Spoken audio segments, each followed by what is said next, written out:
ఆర్టీసీలో తొలి మహిళా డ్రైవర్ సరిత. రాష్ట్ర ఆర్టీసీలో తొలి మహిళా డ్రైవర్గా యాదాద్రి జిల్లా సంస్థాన్ నారాయణపురం మండలం సీత్యతండాకు చెందిన వి సరిత సరికొత్త రికార్డు సృష్టించారు. మిర్యాలగూడ డిపోలో ఎలక్ట్రిక్ బస్సు డ్రైవర్గా ఆమె బాధ్యతలు చెప్పారు. ఇదివరకు ఢిల్లీలో కూడా చేసినట్టు. ఢిల్లీలో డ్రైవర్గా చేస్తే ఆమె ఇక్కడ రిక్వెస్ట్ పెట్టుకున్నట్టుంది. జోరుగా సాగు. రాష్ట్రంలో ఈ వానాకాలం సీజన్ జోరుగా ప్రారంభమైంది. 1.34 కోట్ల ఎకరాల్లో వానాకాలం పంటలు సాగు జరుగుతుందని వ్యవసాయ శాఖ. అంటే జూన్ 30లోగా స్థానిక షెడ్యూల్. మంత్రులతో సీఎం భేటీలో క్లారిటీ వస్తుందని చెప్పి పొంగులేటి శ్రీనివాసరెడ్డి. ఇక పూణేలో కూలిన బ్రిడ్జి 4 మృతి, 35 నుంచి 40 మంది గల్లంతు, కొనసాగుతున్న రెస్క్యూ ఆపరేషన్. ఇంద్రాయణి నదిపై పురాతన ఐరన్ బ్రిడ్జి కండమాల వాటర్ ఫాల్ గా ప్రసిద్ధి. ప్రమాదం జరిగినప్పుడు వంతెనపై 130 మంది టూరిస్టులు. 40 ఏళ్ల కింద వంతెన నిర్మాణం. ప్రమాదంపై మహారాష్ట్ర సీఎంతో మాట్లాడిన ప్రధాని మోడీ అంటూ ఒక వార్తను చూస్తా ఉన్నాం. ఇదొక విషాదకరం. ఇక మరో విషాదం. కేదార్నాథ్లో హెలికాప్టర్ క్రాష్.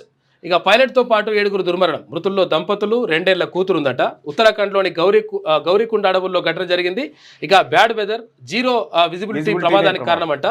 6 వారాల్లో 5 ప్రమాదాలు, 2 రోజులు చాపర్ సేవలు బంద్ చేసిరట. ఇక ఫార్ములా ఈ కేసులో నేడు ఏసీబీ ముందు కేటీఆర్. ఉదయం 10 గంటలకు హాజరు కానున్న బీఆర్ఎస్ వర్కింగ్ ప్రెసిడెంట్. కేటీఆర్ ను విచారించనున్న 5 సభ్యుల బృందం. ఇక ఇరాన్ ఆయిల్ ఉత్పత్తి కేంద్రంపై ఇజ్రాయెల్ మిసైల్ దాడి. ప్రపంచంలోనే అతిపెద్ద నాకేం సంబంధం, అధికారులు ఉన్నారు, అధికారులకు ఇరాన్ ఆయిల్ ఉత్పత్తి కేంద్రంపై ఇజ్రాయెల్ మిసైల్ దాడి. ప్రపంచంలోనే అతిపెద్ద ఆయిల్ అండ్ గ్యాస్ ఫీల్డ్ పాక్షికంగా ధ్వంసం.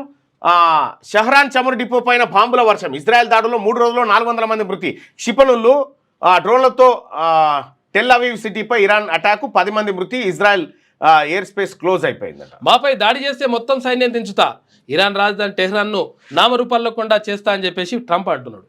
చూసుకో. ఇక ప్రాణాలు తీసిన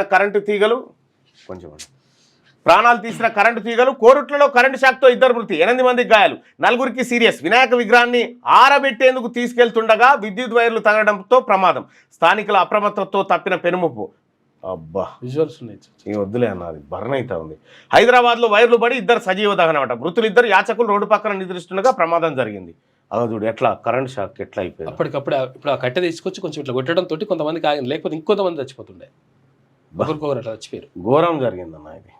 ఇది వెలుగు దినపత్రికలో ఉన్నటువంటి వార్తలు. ఒకసారి ఆంధ్రజ్యోతి వార్తలు చూద్దాం. 6వ తరగతి నుండి 10వ తరగతి విద్యార్థులకు గొప్ప అవకాశం. ఏపీ, తెలంగాణ మరియు సిబిఎస్ఈ విద్యార్థులకు ఎలాంటి అడ్మిషన్ ఫీజు లేకుండా సంవత్సరానికి కేవలం 1000 రూపాయలకే ఐఐటీ స్టాండర్డ్స్ తో ఆన్లైన్ ట్యూషన్స్ చెప్పబడును. 15 ఏళ్ల సుదీర్ఘ అనుభవం గల ఫ్యాకల్టీతో క్లాసు నిర్వహించబడును. ఇప్పుడే ప్లే స్టోర్ నుండి ధర్మవాహిని యాప్ ని డౌన్లోడ్ చేసుకోండి. వివరాలకు సంప్రదించండి 7893051526.